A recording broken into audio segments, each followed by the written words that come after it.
ప్రియ దేవుని బిడ్డ, అర్థం కాని పరిస్థితిలో ఉన్నావా? ఏమి చేయాలో తోచడం లేదా?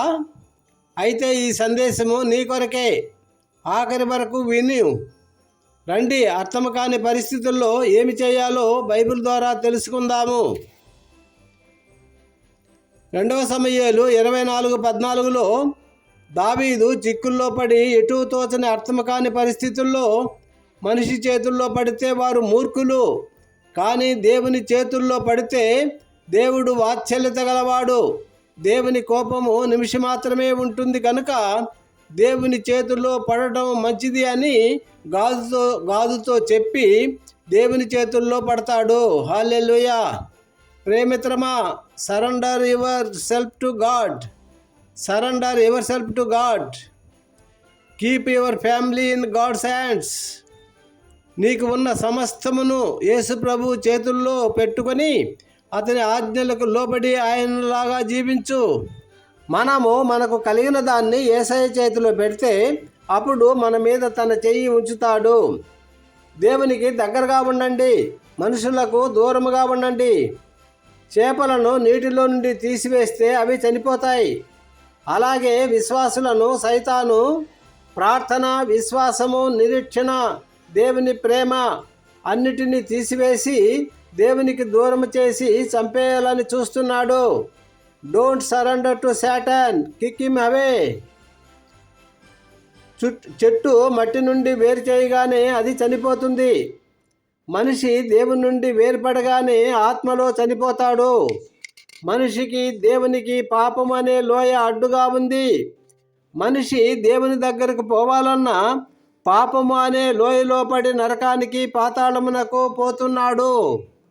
ఏ భేదమును లేదు. అందరూ పాపము చేసి దేవుడు అనుగ్రహించి మహిమను పొందలేకపోతున్నారు. హల్లెలూయా. రోమా 3:28, 6:23. పాపము వల్ల వచ్చు జీతము మరణము. దేవుని చేరాలంటే క్రీస్తు యేసు ద్వారా, రక్తము ద్వారానే యేసయ్యను చేరవచ్చు.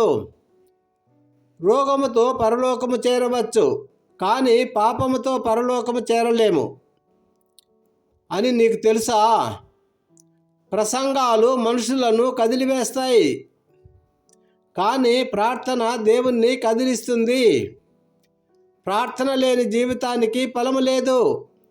More prayer more power, less prayer less power, no prayer no power. నీరు లేని చెట్టుకు ఫలము ఎలాగా లేదో అలాగే ప్రార్థన లేని జీవితానికి ఫలము లేదు మిత్రమా. There is no wine if grapes are not crushed. ఇప్పుడున్న పరిస్థితులు, కరోనా లాంటి వ్యాధులు, ఆర్థిక ఇబ్బందులు, అనారోగ్య పరిస్థితులు క్రష్ చేస్తున్నప్పుడు విశ్వాసిలో నుంచి భక్తి బయటకు రావాలి.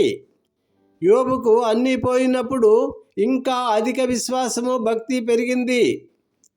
శూన్యము నుండి సృష్టిని చేసిన నా దేవుడు సజీవుడు. దేవునికి స్తుతి కలుగునుగాక. ఆమేన్ చెప్పండి. No perfume of flowers are not crushed, olives are pressed to release oil. నీవు ఎప్పుడైనా ఇబ్బందులో ఉన్నట్లయితే నీకు దేవుడు శ్రేష్టమైన దానిని ఇవ్వాలని కోరుకుంటున్నాడు. అప్పుడు నువ్వు ఇలా చెప్పు: నా శరీరంలో ఉన్న ప్రతి కణము శక్తి కలిగి, ఆరోగ్యము కలిగి శక్తిని పొందునుగాక. ఆమేన్. అర్థం కాని పరిస్థితుల్లో ఏమి చేయాలి? 1, సమస్తమును దేవుని చేతికి అప్పగించాలి. కీర్తన 37:5. 2, ఓపికతో ముందుకు సాగిపోవాలి. హెబ్రీ 12:1-2, యాకోబు 1:2-4, రోమా 12:1-11-12 వరకు చదవండి. 3, పరిశుద్ధాత్ముడు నీలో తన కార్యాలను జరిగించుటకు అనుమతించాలి.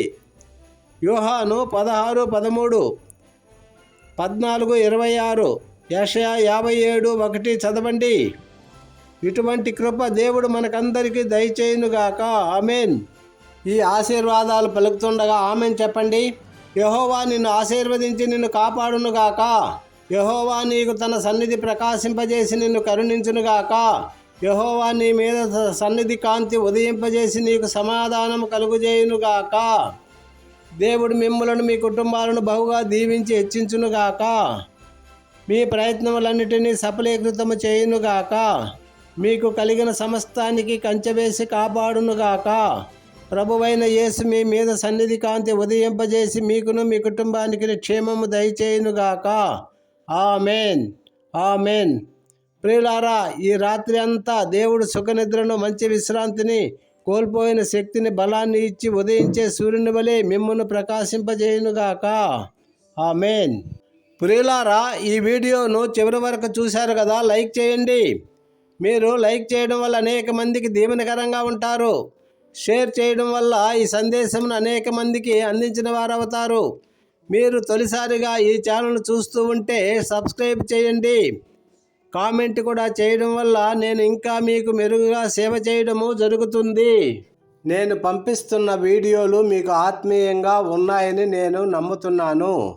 మీరు ఈ సేవకు సహాయము చేయాలని హృదయంలో పరిశుద్ధాత్మ ద్వారా ప్రేరేపింపబడితే నేను ఇక్కడ తెలిపిన ఫోన్పే నెంబరుకు పంపించగలమని మనవి చేస్తున్నాను.